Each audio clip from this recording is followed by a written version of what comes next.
Good morning, everybody. Hey, Nolan, how you doing? I'm all right, Mr. Mayor. I want to circle back to the issue of safety in the subways and the attacks over the weekend, reportedly by Rigoberto Lopez. He was arrested 4 times. The police department has said on the record he'd been identified as someone with emotional stress issues at least twice before the attacks. Why wasn't he being assisted by city agencies?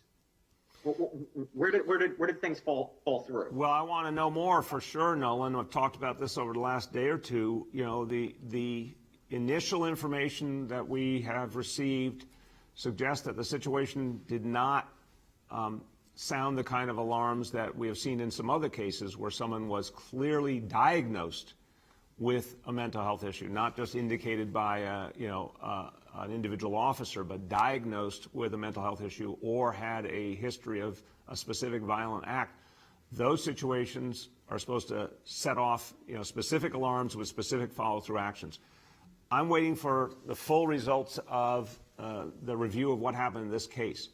But the last report I had was we did not have that kind of specificity in his situations. What happened here was horrible, and we've got to learn from every situation. We've got to constantly refine the ability of different agencies to work together. But we'll get more information, and when we get the final review of everything we know about how he was handled, we'll talk about that publicly. And secondly, on the larger issue of subway safety, you've repeatedly said that the subways are safer today than they were 20 years ago. I wonder what comfort should New Yorkers take in that when we've had 24 slashings and attacks in the subway over a week? Why should people be satisfied with the level of safety on the subways now? And with your answers that have seemingly discounted concerns about this until the 2 people were murdered on the A train on Friday. The fundamental approach that I've taken for over 7 years now is to focus on improving public safety. And what we saw for 6 years pre-pandemic was we were able to constantly drive down crime in the subways. This is not just about 20 years ago. This is over the first 6 years I've been here, we were able to drive down crime in the subways to the point where in a number of years we got to about 1 index crime per million rides on the New York City subways.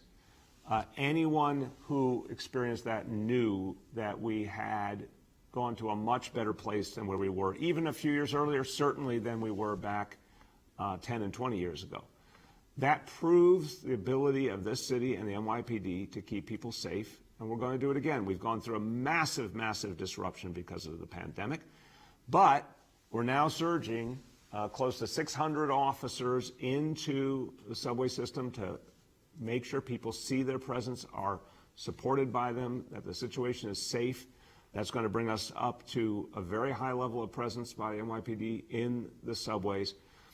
Before these horrible incidents, what we actually saw was crime in the subways had gone down markedly, even compared to a year ago, even compared to the same point 2020, first 6 weeks 2020 versus first 6 weeks of 2021, 59% decrease in index crime. We know when we put more police out there through a precision policing strategy, it works. We've seen it happen time and time again. It works. It's also important to talk about the overall situation in this city. When you look at January 2021 versus January 2020, before the pandemic, the NYPD statistics that came out on Friday make clear overall index crime, January 2020 compared to January 2021 is down 21%. That's a major, major reduction in crime. And the area we're most concerned about overall lately, gun violence, gun arrests are up 61% compared to a year ago.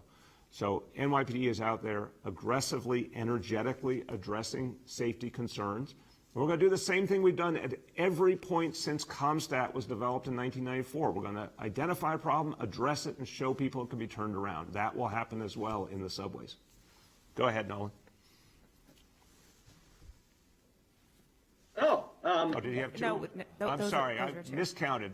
Go ahead. For our last question, we'll go to Ravain from